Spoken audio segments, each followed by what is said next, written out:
नमस्कार दोस्तों, आज हो गई है 18 जनवरी। आप लोगों के लिए बड़ी खबरें लेकर के आए हैं। सीधे खबरों को जानते हैं उससे पहले अगर आप लोग भी दोस्तों सभी चुनावों में बैलेट पेपर के जरिए वोटिंग का समर्थन करते हैं तो वीडियो को लाइक करके कमेंट बॉक्स में वी सपोर्ट बैलेट पेपर जरूर ही कमेंट कीजिएगा। पहली बड़ी खबर बताते चले, सुप्रीम कोर्ट से अपडेट आ रही है। प्लेसेस ऑफ वर्शिप एक्ट के समर्थन में कांग्रेस पार्टी पहुंची सुप्रीम कोर्ट में। कांग्रेस ने कहा यह कानून भारत के धर्मनिरपेक्ष ढांचे के मुताबिक है। इस एक्ट में कोई भी बदलाव देश की सामाजिक सद्भावना और सेकुलर ढांचे के खिलाफ होगा और राष्ट्र की एकता अखंडता को नुकसान पहुंचाएगा। इसलिए इस कानून को सख्ती के साथ में पूरे देश के अंदर लागू करवाया जाना चाहिए। सुप्रीम कोर्ट की तरफ से यह मांग की गई है दोस्तों। कांग्रेस पार्टी ने याचिका लगाई है और अब सुप्रीम कोर्ट एक्शन में नजर आ रहा है। इसके साथ ही एक और बड़ी खबर की तरफ दोस्तों बढ़ते हैं। अपडेट आ रही है सामने। पहली बार सुप्रीम कोर्ट ने यहां पर जबरदस्त तरीके से फटकार लगाई है। अगर अगले हफ्ते तक समाधान नहीं हुआ तो हम सुप्रीम कोर्ट की तमिलनाडु सरकार को और राज्यपाल को सख्त चेतावनी जारी। आखिर मामला क्या है? सुप्रीम कोर्ट ने तमिलनाडु के राज्यपाल आर एन रवि और सत्तारूढ़ डीएमके के बीच विधेयक पारित करने और राज्य संचालित विश्वविद्यालयों के कुलपतियों की नियुक्ति को लेकर के लंबे समय से चले आ रहे विवाद को सुलझाने के लिए कड़ी टिप्पणी की है। सुप्रीम कोर्ट ने कहा है कि अगली सुनवाई की तारीख तक अगर यह मामला सुलझ जाता है तो ठीक है, नहीं तो हम इसे सुलझा देंगे। जस्टिस एसबी पारदीवाला की अध्यक्षता वाली पीठ ने यह टिप्पणी ऐसे समय में की है जब राज्यपाल के द्वारा कई विधायकों को मंजूरी देने से इनकार करने पर दोनों पक्षों में वर्षों से मतभेद चला आ रहा है। इन विधायकों में राज्यपाल की उन विश्वविद्यालयों में कुलपति नियुक्ति करने तथा उनके स्थान पर किसी अन्य को कुलाधिपति नियुक्त करने की शक्तियों को सीमित करने वाले विधायक भी शामिल हैं।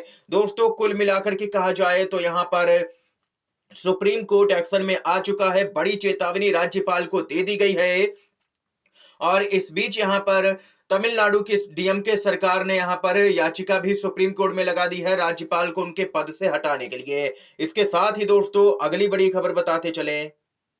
राहुल गांधी की याचिका पर हाई कोर्ट ने बीजेपी से जवाब मांगा। आखिर पूरा मामला क्या है? कर्नाटक हाई कोर्ट ने भारतीय जनता पार्टी के द्वारा नेता विपक्ष राहुल गांधी के खिलाफ में दायर मानहानि मामले में आपराधिक कार्रवाई पर रोक लगा दी है। जज ने मामले को रद्द करने की मांग वाली राहुल गांधी की याचिका पर भाजपा से भी जवाब मांगा है। इस पूरे मामले की अगली सुनवाई 20 फरवरी को होगी। वरिष्ठ वकील एस के शेट्टी ने राहुल गांधी की ओर से दलील दी कि भाजपा ने गलत तरीके से शिकायत की है। रिपोर्ट के मुताबिक भाजपा के नेता केशव प्रसाद ने राहुल गांधी, कर्नाटक के मुख्यमंत्री सिद्धरामैया और उप मुख्यमंत्री डीके शिवकुमार के खिलाफ में 2023 के कर्नाटक विधानसभा चुनाव के दौरान कांग्रेस पार्टी की विज्ञापनों और प्रचार नारों का हवाला देते हुए मानहानि का मुकदमा दायर किया था। विज्ञापनों में कांग्रेस पार्टी ने आरोप लगाया कि यहां पर राज्य में उस समय सत्ता में रही भाजपा सार्वजनिक कार्यों के लिए ठेकेदारों और अन्य लोगों से 40% तक कमीशन यानी कि रिश्वत ले रही थी। भाजपा इससे बौखला गई और कांग्रेस के नेताओं पर मानहानि का मुकदमा कर दिया गया, जिस पर कोर्ट ने अब भाजपा को ही नोटिस जारी कर दिया है। दोस्तों, ये अपडेट आई है सामने। अगर आप लोग भी राहुल गांधी के समर्थन में खड़े हैं तो इस वीडियो को लाइक करके अपना समर्थन दर्ज करवाइएगा। खबर आ रही है बिहार से, जहां पर इसी साल बिहार में विधानसभा का चुनाव होना है। नेता प्रतिपक्ष राहुल गांधी को लेकर के पटना में यहां पर तमाम होर्डिंग्स लगे, लेकिन यहां पर जेडीयू और बीजेपी की सरकार ने उन होर्डिंग्स को हटवा दिया और इन सब के बीच में राहुल गांधी को लेकर के पटना में भाजपा के द्वारा लगाए गए आपत्तिजनक बैनर को यहां पर युवा कांग्रेस के नेताओं ने यहां पर उन बैनरों को फाड़ दिया है। दोस्तों, आपत्तिजनक बैनर राहुल गांधी के खिलाफ में बीजेपी और जेडीयू ने मिलकर के लगाए थे, जिसके बाद में कांग्रेस के कार्यकर्ता भड़क गए और इन सभी बैनरों को हर जगह से हटा दिया गया, फाड़ दिया गया। इसके साथ ही दोस्तों खबर आ रही है यति नरसिंहानंद गिरी का एक और विवादित बयान। यति नरसिंहानंद बोले, भारत की 1 इंच जमीन पर भी किसी मुसलमान का कोई अधिकार नहीं है। ये यहाँ पर इस तरीके के भड़काऊ और विवादित बयान लगातार एक के बाद एक यति नरसिंहानंद की तरफ से दिए जा रहे हैं और फिर भी सलाखों के पीछे ऐसे लोग नजर नहीं आ रहे हैं। दोस्तों, इस तरीके से यूपी पुलिस काम कर रही है। इस बीच देश में बेरोजगारी का हाल दोस्तों समझिए। युवाओं को देश में काम नहीं मिल रहा है, मजबूरन वो रूस की आर्मी में भर्ती हो रहे हैं। मोदी सरकार ने बताया कि रूस यूक्रेन जंग में 12 भारतीय युवाओं की मौत हो गई और वहीं 16 युवा लापता हैं जिनका कुछ भी पता नहीं है। ये यहाँ पर मोदी सरकार ने खुद ही दोस्तों बताया है।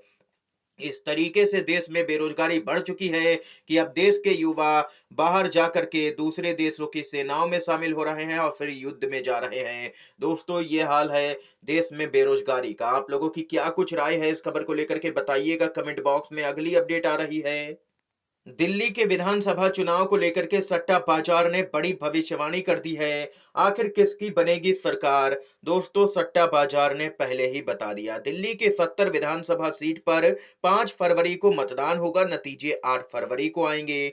दिल्ली में यूं तो सभी पार्टियों के अपने अपने दावे हैं, लेकिन सट्टा बाजार का आंकलन इस समय काफी चर्चा में है। फलौदी सट्टा बाजार ने दिल्ली के चुनाव में आम आदमी पार्टी की लगातार तीसरी बार सरकार बनने का अनुमान जताया है और इन सब के बीच में फलौदी सट्टा बाजार के अनुसार आम आदमी पार्टी को 37 से 39 सीटें मिल सकती हैं, जबकि पिछले चुनाव में आम आदमी पार्टी को 70 में से 63 सीटों पर जीत हासिल हुई थी और वहीं बीजेपी को 25 सीटें मिलने का अनुमान जताया गया है दोस्तों।